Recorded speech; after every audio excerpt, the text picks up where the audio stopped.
Thank you so much, and thank you all for coming out tonight. I hope that your homes and your yards aren't too badly damaged from the bad weather that we just experienced. My name is Michelle Nelson. I am the mayor of the village of Flossmoor. I am a civil engineer. I earned my degree from the University of Illinois in Champaign-Urbana. My husband and I moved to Flossmoor 21 years ago. Back then we only had one child. Now we have 4 children. 3 are in college and 1 is a sophomore at Homewood Flossmoor High School. During my time here, I have actively given back to local charities that support education, families, and even animals. 11 years ago, I started HF Robotics. That is a STEM organization that teaches STEM concepts to children ages 9 through 18. 10 years ago, the Village of Homewood then tapped me to help them start the Homewood Science Center, and HF Robotics was the first program in that building, and I also was in charge of setting up their finances. I am currently on the Council of Mayors for the Chicago Metropolitan Agency for Planning. I also serve on the Transportation and Executive Boards of the South Suburban Mayors and Managers Association. I'm a proud ex officio member of the Flossmoor Veterans Wall of Honor. We just met our fundraising goal, so we'll be putting a shovel in the ground this summer. And then I've also started the Foundation for the Preservation of Flossmoor History. I'm looking forward to talking about my 4 priorities, which are promoting Flossmoor, growing Flossmoor, fixing our infrastructure, and then raising our home values. Thank you again. Hello everyone, and thank you for coming out this evening. I am Jody Bradley Scott, a 14-year resident here in Flossmoor and a Heather Hill resident as well. My husband Percy and I have been married for 18 years. I am a proud parent of 4 children who are 3 who graduate this year. We have an 8th grader at Parker, a student graduating from Illinois State University, and a student graduating from law school at the University of Illinois. Our 4th student is a Viking. I'm a Hawkeye. Trying to make him a Hawkeye. But our son is a junior at HF.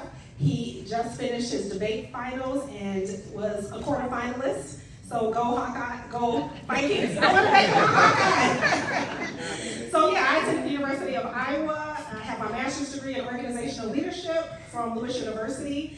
And I have been serving as your trustee for the past 6 years and a clerk for 2 years. I joined the village board in 2017 and have had a wonderful time here. However, the last 4 years, I know that we could do many more things better, and that's what I want to talk tonight about. I am a member of the Democratic Women of South Suburban, who I've been endorsed by, a member of Alpha Kappa Alpha Sorority Incorporated, if we have any Divine 9 in the house, yay. I also am a charter member of Jack and Jill of America, Monarch City, so I am a service-driven individual in our community, and I am accustomed to doing heavy lifting. I am excited about the opportunity to serve you as your mayor, and I am looking forward to talking about more this evening. Thank you very much. Awesome, thank you very much. So now I have questions with a minute and a half to answer them. Obviously, this is Heather Hill, and one of the hot topics for our subdivision is the detention basin at Heather Hill Elementary School. Michelle, I will have, Mayor Nelson, I'll have you answer first. The detention basin at Heather Hill Elementary School was a project that many residents strongly opposed due to safety concerns for children and the loss of green space. As an incumbent, did you vote in favor of this project? And if so, can you explain why you supported despite community opposition? Thank you so much. Back in 2019, there's a terrible flood, and the folks over on Berry Lane were just devastated. And that wasn't the first time they were devastated. They've been devastated, oh gosh, every 5 or so years by flooding in that neighborhood. Same thing with our downtown area. I wasn't on the board then, but they petitioned the board. They kept coming back to the board, wanting help.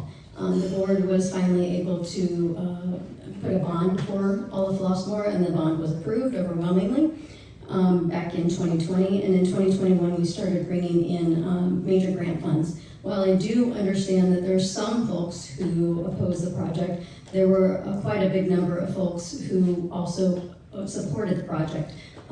Every time it would rain, a big storm, their basements were totally wiped out, devastating to their property, to their homes, to their personal effects. Same thing with some of our business owners. We lost several major business owners in downtown Flossmoor due to the flooding. We did try to look at several options that we thought would be good for balance, and not all of those options were available. We just kept coming back to one option that was available. And I know that it didn't make some folks happy, and I definitely apologize for that. We try to build collaboration in everything we do. But we have to move forward and we have to get this project done. It's been on the books for over 40 years. It's time to finally fix the flooding in Heather Hill and help people protect their homes and their personal effects, and also protect their businesses. Okay, as an incumbent, as a trustee, you were there at the same table, at the same vote, so please explain why you did not support it despite Well, yes, being a Heather Hill resident, not only a Heather Hill resident, but a PTO member at the Heather Hill School. So I was on the board in 2020 when the referendum was passed, and I know that we did suffer a great loss in 2019 from that great storm. Knowing what we know in terms of being a collaborative community, it would have been an expectation, I believe, to have our community members at the table, because, as you heard earlier, there was conversations about different opportunities of where to put the detention basin. And so having that information out there that we were trying to resolve flooding, it would have meant inviting our residents to the table, regardless of where it was going to go, to find out best practices on how we communicate with the neighbors, the public, the businesses, because I gotta have a little bit of audience participation here. How many people wanted their homes to flood? I see no hands. So I think everybody would have been collaborative and wanting to come to the table to find a result that would have been pleasing for everyone. In a community, we don't want to have forums and focus groups for certain projects. If we're opening that opportunity up for some things, open it up for everything, especially if this is the most invested project in Flossmoor history. So Heather Hill, part of the project was $3.5 million. Wouldn't that have been something, if you get invited to the table for a downtown business modification for our central business district, wouldn't that have been something you would have wanted to be invited to the table for in your own backyard? Yes. Okay, the next question, we'll start with you. Let me take your microphone here. How do you plan to rebuild community trust?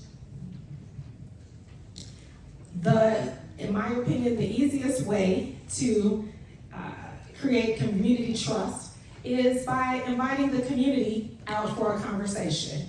Letting the community know the plan to have events, to be a listening ear, and by showing them how we should operate. The community, I believe, is accustomed to having a seat at the table here in Flossmoor, and so having a seat at the table to show exactly how we function as a board, I think, is going to be the way that will be the bridge for the community. So the trustees being more visible, working with our commissions, giving the commissions more power and opportunity to interact with the residents, and being able to have a huge event that everybody enjoys. We have so many neighborhoods in Flossmoor. It is an opportunity for us to come together collectively by the way that we have done it in the past, and the innovative way of getting our young people engaged, getting our seniors engaged. There's a huge gap, and so being able to fulfill that gap by investing in the tools that people are expressing to us that they want. The community wants to come together. Nobody wants to see us divided, and I think that showing the community how to do that by bringing the community events back and focused around our neighborhoods and focusing around the board is the best way. Thank you so much. How to rebuild community trust. I consider my biggest job here as mayor, as your advocate, and so I would say continue advocating for you, and part of advocating for you is being available. I take phone calls anywhere from 6:30 a.m. until 11 o'clock at night, helping folks with issues that they're dealing with, whether it's a passport issue, whether it's residential flooding. I'm always on call for you, helping steer traffic and get you the help that you need from the people that you need help for. One of the things that we realized as we went through the Heather Hill Basin project was that even though we thought we were communicating a lot, we had like 30 different methods of communication that went out for that project. We can't stop. We have to continue to communicate. Even when we think we're communicating enough, we have to communicate more. And one of the things that we did in the past year was we brought on a media and communications manager to help us make sure that our communications were more regular and also standardized. So that has been incredibly helpful for us to improve as we move forward. Like I said, most folks, I take calls all day into the evening. Most folks have my cell phone number. If you don't have it, you probably know somebody who does. And then also I take that extra step to go to most homeowners association meetings and a lot of other organizational meetings because it allows me to connect with you. You can come, we'd love to see you at our board meetings. They're the first and third Mondays of every month at 7 p.m. But the truth is, you're not always going to come to our meetings. It's important for me to be out where you are and meeting you. Thank you. We have one question from the audience. I want to know if there is a possibility of getting cameras at the school that work. I don't think that art is paramount to cameras and safety. I would like some license plate readers at all the entrances and the exits. We have working men at the elementary school, and if anything happens to one of those children, we won't have a trace, a marker, a site, or what they look like. Now you have to pay the therapist, the psychiatrist, and the psychologist if anything happens to any of those children. Working cameras, not decorations. Fix the street. I haven't had the street fixed in 50 years. I moved here in 1974. I've never had my street paved. Now we got to get busy with doing some things that are constructive and important. The art isn't paramount. Safety on all the houses, on apartment buildings, are all using cameras. The school has no working cameras, like elementary school. I think that's just terrible. And I would like to have more safety. Michelle. Thank you so much. Those are great questions. With the cameras at school that work, it's my understanding that SD 161 is looking at cameras for their building. So that's something that we will want to. I'll just talk, whatever. So that's something that we're going to want to stay on top of and work collaboratively with the school district, so that way we're not stepping on each other's toes or spending unnecessary tax dollars by duplicating our efforts. So that's one. That's cameras at school. LPRs. Right now, we are just about done, if not totally done, with LPRs at all of the entrance and exit points, catching folks who are coming and going from the village. The focus has been putting those on the main roads, because typically if somebody's going to commit a crime, they're going to be leaving the village. So we want to see which way they're going, and then we coordinate with neighboring organizations to effectively find them and arrest them. And then street paving. We have this great system. It's a PASER system that rates streets from 0 to 10. If you tell me where you live, what street you're on, I will be able to go back and see what the rating of that street is, and so that way I can give you some maybe idea of when that's going to get fixed. I know streets are an issue. When I came into this position, there were $18 million worth of street repairs that needed to be done. We get $300,000 a year in motor fuel tax money. So that will tell you that that doesn't alone do it. So that's why I've focused on grant work. We've got a record number of grants for other infrastructure items, which help us offset some of our own general fund into street repair. The safety issue actually came up in the board meeting on Monday that I raised as it pertains to the cameras. It came before the board based on some parental concerns at Heather Hill, and the board had not talked about it since then. And so I asked the question as to where things were and who was going to be responsible, and the conversation is that is going to be brought back up again because no one was taking the lead on the project to make sure that the kids' safety was paramount. As it pertains to the streets being paved, the PASER survey that was mentioned is the way that we determine the quality of the streets, but that survey had been done in 2016, 2017, and so the streets continue to deteriorate over time. The village had a GIS system so that we can collaborate which streets are where in that process. We need to do a better job of keeping track of those streets and being able to communicate that information to you, the residents. We're only budgeting a certain amount of monies to handle the streets, and so we have to keep that in our purview. As it pertains to the LPR rating cameras, I think it'd be really good to talk with our chief of police to determine if that is something that we need to look at in terms of leaving the schools. Having input from residents is really important because you all have perspectives that we may not have thought about. You both ran on diversity before. Why are so few minority contracts issued to diverse businesses? That's a great question, and sometimes our projects don't even go out to bid. So that is an additional problem where we are keeping the status quo.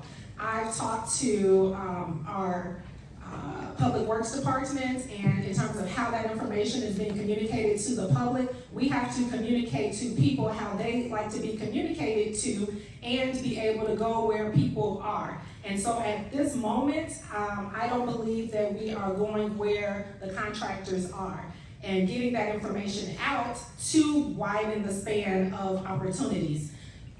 We have a list of contractors that we continuously go to, and they continuously find our information when they are seeking projects. So we have to actually have an additional opportunity to give people an opportunity for these contracts. To go back to something that was said about our residents and communication, I just want to address how the Heather Hill Detention Basin didn't get the name the Heather Hill Detention Basin until year 4 of the project. And I know how I like to be communicated to. I want to call the thing by its name so that I can pay attention to it. The Flossmoor Road Viaduct project was the name of the project. And having a seat at the table and communicating that information to the village was something that I was hoping that our board would have listened to because I heard all of you. But you didn't tell everybody that that's what it was. Say what? You were at the table, but you didn't tell everybody that's what it was. What does that mean? That the viaduct was also included the Heather Hill Detention Basin. The residents would have But liked you're a to know. resident of Heather Hill. And I communicated that. So I communicated that the residents were not paying attention to Flossmoor Road Viaduct project. I communicated very clearly and consistently. Okay. The diversity question. When I became mayor, we brought in Wilbur Millhouse. Millhouse is an engineering company, is black owned. He actually used to live in the village of Flossmoor. He was a civil engineer from the University of Illinois, so I had great admiration for him and the quality of work that I knew he would produce. We brought him in to evaluate our roads and also do the redesign on one of our major road projects. So it was a real great honor to get to work with him, and we'd like to do more with him definitely in the future. We have to competitively bid our projects. That's a legal requirement. The only way we can get out of competitively bidding a project is if it's a specialty item that we can't get anywhere else, if it's a specialty service. So we do try to bring in diverse women, minority, and veteran-owned businesses to do work here in the village. It doesn't always work out that way. We ask, but sometimes their playbook their playbill gets filled. And so we don't always have the opportunity to bring them on. But it's definitely something that that I have supported, that I've been a big proponent of, and will continue to advocate for. Thank you. Okay, we have 10 minutes left. The next question is, in retrospect, do you believe the situation with Chief Jones should have been handled differently, and how? Start with Mayor Nelson. Sure. Nobody was more disappointed than I was when things didn't work out with former Chief Jones. I found him out of a nationwide search, and I had high hopes for longevity here in the village of Flossmoor, leading our department and helping us spring us forward, so to speak. So when it became apparent that wasn't going to happen, I had to make some not difficult decisions, but painful decisions. Employee situations are extremely painful. The board was completely aware of the issues. Some board members said, we'll keep him just till the end of his one-year term and then get rid of him. Other board members said, lower the standards for that job. Never gonna lower the standards for you or for the chief of one of our departments. Another board member said, let's just hire extra people to do the parts of his job that he didn't want to do. I'm not gonna do that either. Our tax dollars are too precious. You work too hard to pay to live in this village, and I will not lower our standards for you. So at my last meeting with the former chief, I said, Chief, how are you gonna fix these issues? He said, I'm not gonna talk with you about it. I asked him again. Again, he said, I'm not gonna talk with you about it. And I asked him a third time. And the third time he said, I'm not gonna talk with you about it. It broke my heart. We had to make a painful decision, but it wasn't very difficult because he wasn't willing to talk about how he could do his job better.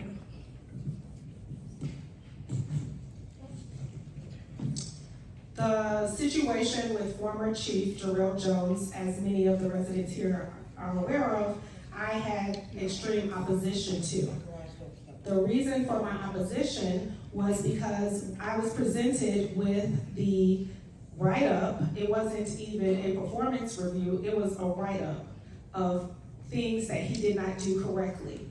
And the caliber of things that were noted were not things that usually you would complain about. So he talked too long during the meeting. He used his cell phone during Flossmoor Fest, and that use of Flossmoor Fest was the hugest thing that was a problem. It was his use of a cell phone, and it was claimed to be like Uvalde, Texas. And I did not like that comparison. In Uvalde, Texas, there were 19 children killed. There were several people injured. And so the caliber of things that were being brought forward were not appropriate for the situation. And I was trying to help and talk through things with our mayor and village manager to help them see that the things that were being brought forward were not fireable offenses. And I really felt like it was some disparity in how he was being viewed. I was one of few board members that actually had a conversation with the former chief and asked that our board have that same opportunity so that we all could understand and see and hear his side of the story. Unfortunately, the board members decided that that wasn't something that they wanted to do. Okay, this is a quick 1-minute question. Would you bring back Flossmoor Fest? I would bring back more Fest. Flossmoor is an area where not all of our children attend HF. And so I'm told that the reason we don't have Flossmoor Fest is, I heard at another forum, was because the businesses didn't want it. The businesses made their money from Flossmoor Fest.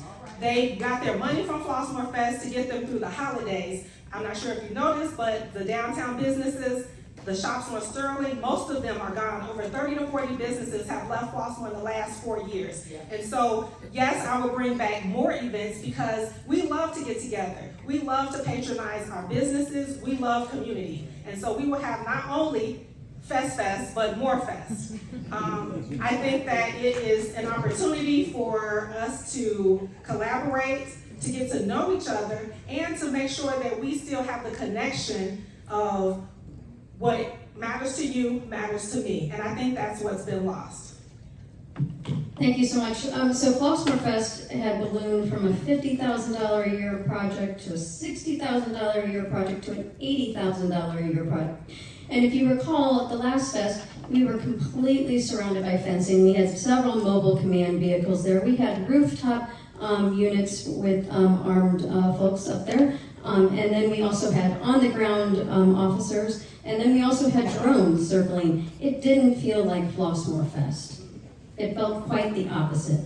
So we chose to change things up, and we doubled down on fundraising too, to bring down our costs. Now, if you want more festivals, that's something that we would have to reprioritize in our budget. The money has to come from somewhere. One of the other things that we've done is we've had more smaller fests, places for where people can come together, whether it's through volunteerism or the Chamber Night, which I actually fundraised for and put on starting in 2021. I think festivals and volunteerism are crucially important to building community, but I also think you have to keep your mind on the cost and also on the outcome, and make sure that it is a safe and that we outcome and that we can all afford it.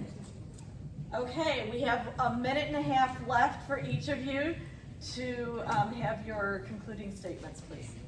We'll start with Mayor Michelle. I was going to say, I went first, so do you want Trustee Bradley Scott to? Okay, Trustee Bradley Scott, you go first.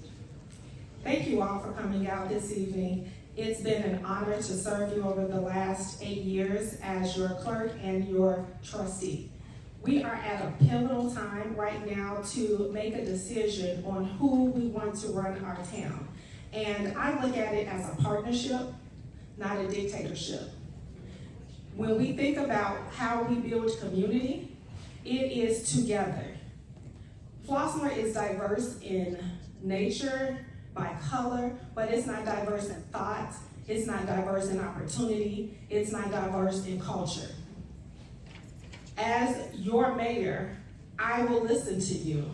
The personal phone calls and the personal connections are great, but what can be said in the dark will come to light. And let's have it be known publicly, more interactively, often. So I appreciate those of you who will vote for me because I'm your friend. I appreciate that. But I wanted you to vote for me because I'm a leader, because I am communicative, because I am inclusive, because I don't only look out for my kids, I look out for all of our kids. All of our kids have opportunities to be great in this community. They just need the access. We have retired individuals who would love to get back to our K through 8 and high schoolers. We have too much talent in our community not to tap into that. Those are the things that I would bring here to Flossmoor. Thank you very much.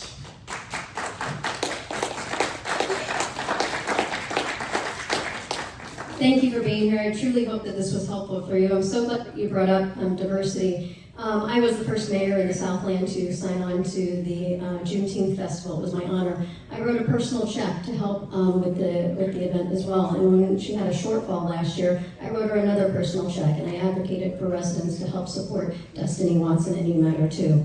I built the Kinara that brought and started the celebration of Kwanzaa here in the village as a public celebration. I paid for a film crew to go up to Ann Arbor, Michigan to interview Dr. Maurice Page. She was the first Black resident of Flossmoor until she got a little older and needed to move in with her daughter, who was the U.S. ambassador from here to a country in Africa. So it's been my honor to help move us forward in our efforts to create a more diverse, inclusive, and beautiful village of Flossmoor. We promoted the heck out of this place with regional, state, national, and international awards and recognition. We've grown the village of Flossmoor, adding 4 more new properties to the tax rolls with plans to add 13 townhomes and a restaurant space on Flossmoor Road. Also another new exciting restaurants coming to us on Governor's Highway, and we're building tremendous momentum for developing Bulmer Road. Infrastructure, we've raised over $7.3 million in grants. And that's not an accident, that's hard work. That's people with that money trusting us to spend it wisely. And then we've also raised our home values, 14% more than the average in Chicagoland over the past 4 years. I've been proud to serve. If you have any questions, I'm here. I'm just a phone call away, as you know. Thank you so much. Thank you.